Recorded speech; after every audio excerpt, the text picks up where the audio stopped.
To conquer oneself is a greater victory than to conquer thousands in battle. Buddha.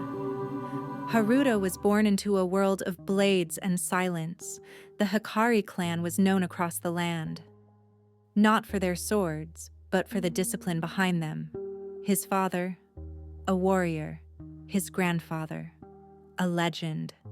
And now, it was Haruto's turn. But in the quiet of the night, he would stare at his blade and think, am I just carrying their strength?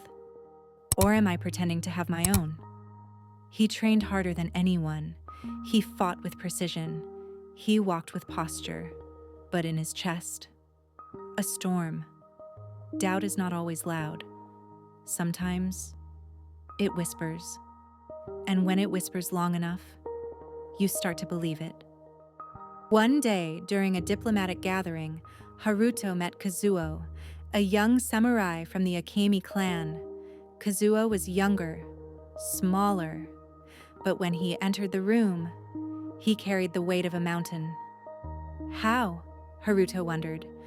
Where does that confidence come from?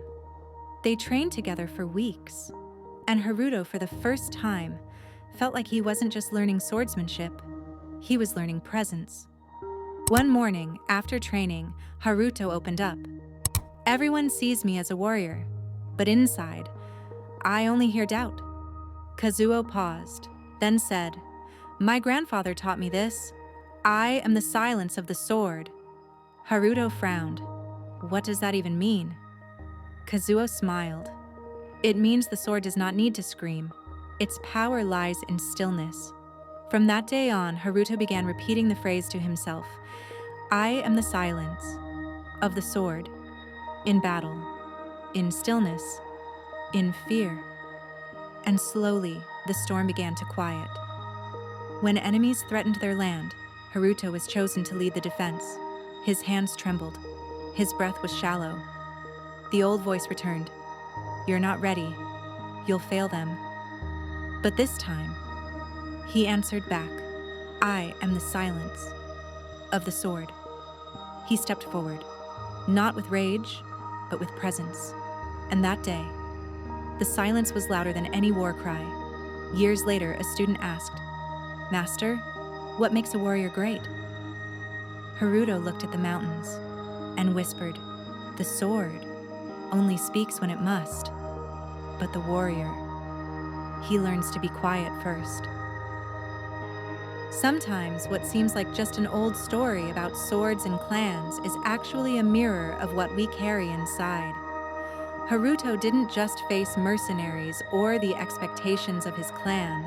He faced an enemy many of us know well, the inner voice that whispers, you're not enough. And maybe, like him, you've heard that voice too, in silence. As Lao Tzu once said, silence is a source of great strength. And it was in that silence that Haruto found what no training, sword, or tradition could give him, clarity. His story reminds us that we don't need to carry the world on our shoulders to honor the past, nor answer the world's noise to earn respect. Sometimes, real power comes from knowing when to stop and listen. We all fight invisible battles. Family pressure, the fear of disappointing others, constant comparison. It creates an inner noise that's hard to silence. But what if, like Haruto, you started repeating a personal mantra?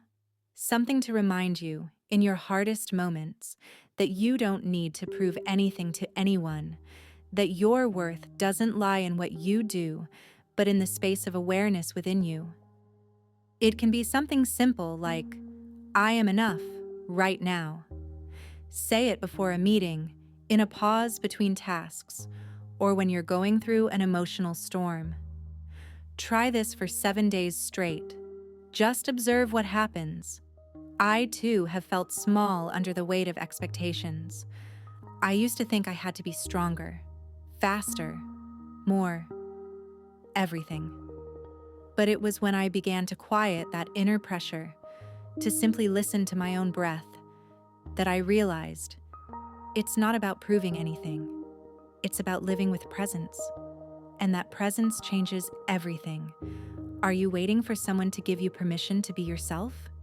Have you ever asked where that feeling of not being good enough really comes from?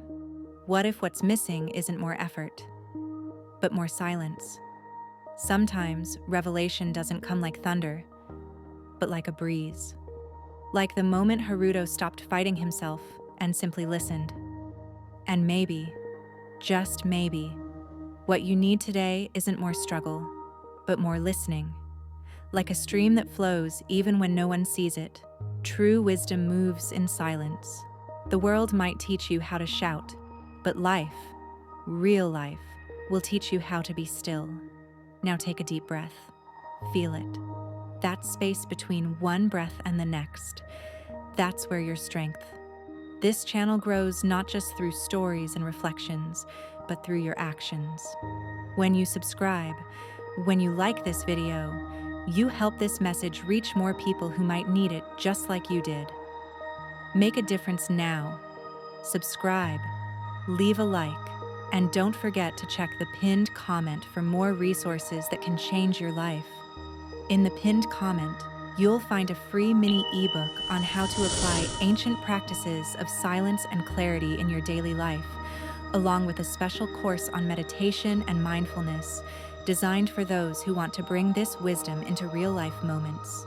The bridge between chaos and peace is already within you. Let's cross it together.